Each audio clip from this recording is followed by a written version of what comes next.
Kale saklanan şaplarınız bolandır bütün bala şapkası yapacak değil mi? Bolandır. Eli özümde hatırlayayım bir belki çok da bola vakit indi eli yaman tepiri başkan vakit bolandır indi. Ebiga yerip çıkıp gittik yılga boyuna. Kuptan indi bu. 56. yıllar. Arttırarak şeylerdi bakırdı da. 56. Hatta erine bulmadan biterdi. Hatta siz yok mingine karış. Deyip silerdi bir arkadaş olsa. O kadarı iskalırlıklarım yok idi 88. yılga başımdan elle nerse söylep durup bulmaz. Her kimge öz oğlu yakın, öz oğlu kadirli. Aytalar bit hav verip kalgan etler de kadirli buladı. Şundan da o her birimizge de şaydır.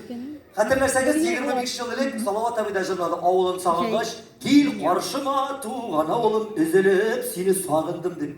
Oğluna kaytırak vakit yok ya, oğlum şakırıp yaptı keldim. İstediğin oğlu kelmedi. Turu vakitler oldu. Salavat abinin hayal şanga açtı bu gay, o kazan karında kazan tiresinde girem de yurak tügüldü gayda. Üzünün oğlunun bir motor pişmağın yasaptırıp koydu. Üzünün yaşadırgan jirinden da en yırtı, ak yırt, şundi motor. Üzünün belki kuplar yazılı kurgayını vardır indi. Üzünün oğlu şekilde şimdi rehatlarını yasap koydu.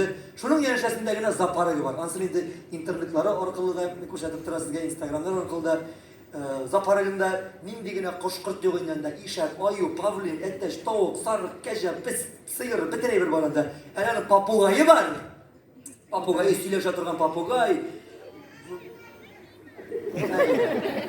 Bu bana ne deyip sileşmiş olur. Bu bana Salavat abi sileşken iştkeniz var mı diyeyim değil mi? Bana o Salavat abi şekilde tavuş bile sileşen.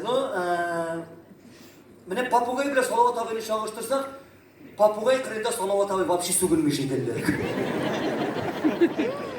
Papugay gel şunu demeğin eli sözlerden oturgan sözler, cümleler tüzeyik. Saklanan aytadırgan sözler tügüleydiler. Şunu demek otursun yaşa, andağı zaparındağı koşkurt, canlılar, anda nersegine yok etkelim şey. Eli her bir hayvanga artist ismi kuşkan. Anda polni istrada şunda. İstrada şunda. Her birisine isimler koşup çıkan bir kuna kabargan idi men ayka. Ayak iler bir kuşadan dip alıp kirip gitti, elle koyup bara. Onda her birisinin özünün uyaları, her birisinin koridordan kişileri var. Her birisinin özünün iyi. Alıp kirdi Svarak firmasına. Da Svaraklar indi köp. İki petitra, iki berek beren indi. Yanağına verenlegen bir 4-5 günlük. Birisi kapkara, birisi koralı aklırak. Burası mı motorlar mı demeyten motorlar isim koştum yani onlarga da demeyten kimsin? Birisi Danir, birisi Rifat değil. Ni külmedi.